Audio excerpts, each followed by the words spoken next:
at 12 minutes after the hour. Another big story is the president-elect and the things that he's already talking about doing when he takes over. One, if you guys don't seal up your border in the north and seal up your border in the south, Mexico and Canada, 25% tariffs. And China, if you don't clean up the fentanyl situation, 10% on anything coming into our country. So right away, there was a call from Trudeau, and then there was a visit.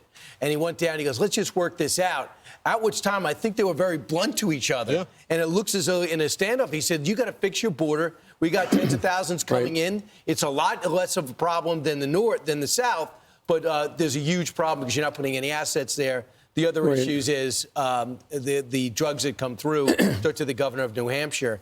But then when they started talking, he said, you can't put 25% tariffs on us. It will destroy my country, he said. Right. And Fox News has spoken to two people who were at that table with Trudeau and the president.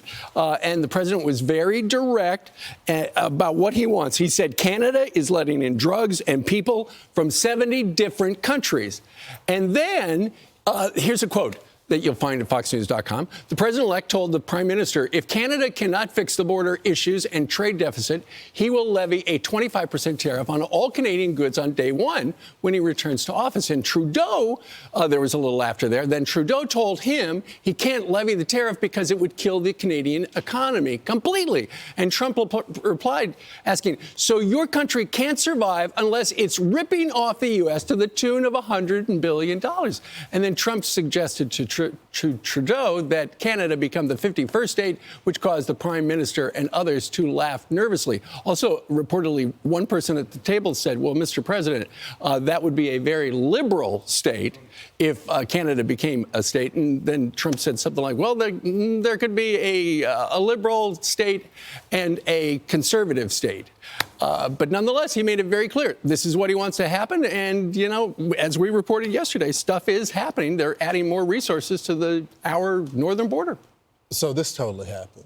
I mean, just absolutely. Listening to this exchange, the president-elect totally told them this. If you cannot get your affairs in order, if you cannot guarantee, do your part, this is part of your border as well. If you can't guarantee the safety of our people and your people, then we're going to put a tariff on you. Yeah. And I don't care if it tanks your economy. Do the right thing, or this is what I'm going to do. I love just the show of strength already that we're seeing across the globe. You have Donald Trump saying, tariff on you, Mexico. The Mexico president immediately does something about it, puts something on social media, not going to let him get to the border. Then Justin Trudeau flies down to Mar-a-Lago unexpectedly. They have dinner, they're laughing, and then Donald Trump says, well, you want to fix it? Fix your border, or I'm slapping tariffs.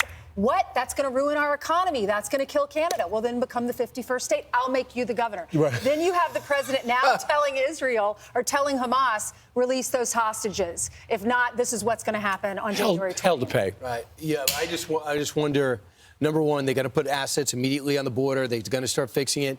But how does that fit into with the USMCA? Because I thought the USMCA, are they violating it? That's what I'm not clear on. Or does the USMCA need to be revisited? Because that's supposed to affect NAFTA. Mm-hmm. So, you know, I thought the Chinese were getting around it by saying, oh, Mexico gets a break? I have an idea. Mm-hmm. We're going to buy a Mexican company, and we're going to build our cars and our stuff in Mexico, get that American discount. So there needs to be some criteria put there. I think, as we described it last week, I think the suggestion that there's going to be these gigantic tariffs, which would screw up everybody's economy, are a negotiating ploy. And so ultimately, there probably will be a new deal between the big three countries in the northern Western Hemisphere. I'm Steve Doocy. I'm Brian Kilmeade. And I'm Ainsley Earhart. And click here to subscribe to the Fox News YouTube page to catch our hottest interviews and most compelling analysis.